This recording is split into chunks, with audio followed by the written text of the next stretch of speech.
ఇప్పుడే జీ5 app download చేయండి. చూడండి మీ ఫేవరెట్ టీవీ షోస్ ఎప్పుడైనా ఎక్కడైనా. ఈ ఫోటోని అక్కడ తగిలిస్తే చాలా బాగుంటుంది బాసు. ఒక నిమిషం.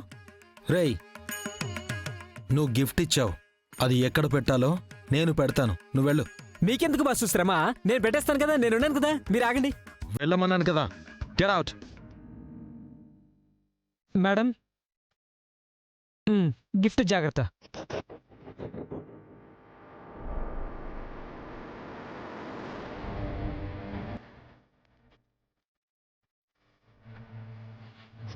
ఆగో,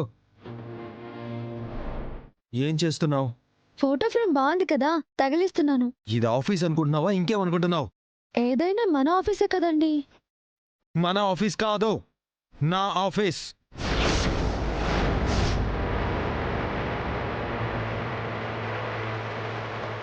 నా ఆఫీస్లో ఇలాంటివి ఉండకూడదు. ఎందుకు ఉండకూడదు? మన ఇద్దరికి పెళ్ళయింది కదా.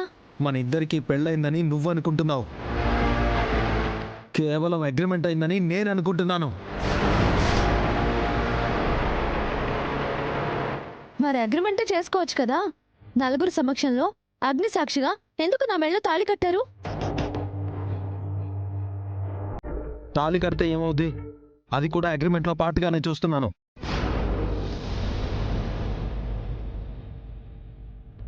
మీకు ఈ నెల రోజులైనా ఈ తాళి పట్ల మన బంధం మీద ఎలాంటి ఎమోషన్స్ ఉండవు, అంతేనా? ఎస్, అంతే.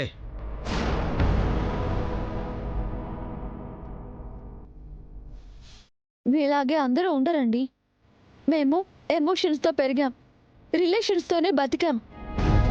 అవే మమ్మల్ని ఇప్పుడు గౌరవంగా ఉండేలా చేస్తున్నాయి. మాకు మా ఫ్యామిలీ కంటూ ఎమోషన్స్ వల్లే, రిలేషన్స్ వల్లే గుర్తింపు వచ్చింది. నాకు ఆ ఎమోషన్స్, రిలేషన్స్ ఏవి నచ్చవు, అవన్నీ ఆర్టిఫిషియల్. మన అగ్రిమెంట్ ప్రకారం మనం నటిస్తున్నట్టు అందరూ ఆర్టిఫిషియల్ లైఫ్స్నే లీడ్ చేస్తున్నారు. అలాగని మీరు అందరినీ అలా అనుకుంటే అది మీ పొరపాటే. నేను అందరినీ చూసే ఈ బంధాలకి, బంధుత్వాలకి దూరంగా ఉంది. మీ నమ్మకం, మీ అభిప్రాయం మాత్రమే, అదే నిజం కాదు. నేను ఈ నిజాన్నే నమ్ముతాను. మీరు నమ్మిందే నిజం, మీకు తెలిసిందే నీతి, మీరు అనుకున్నదే అవ్వాలి, అంతేనా?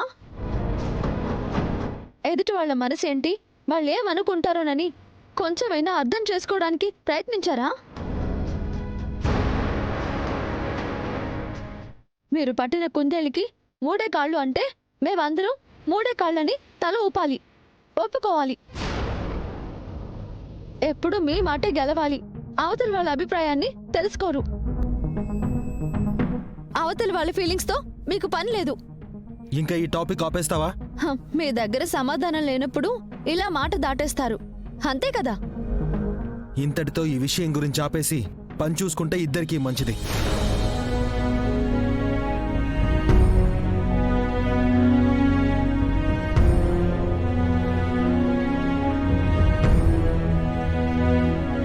జీ5 యాప్ డౌన్లోడ్ చేసి అన్ని ఎపిసోడ్స్ పూర్తి ఉచితంగా చూడండి.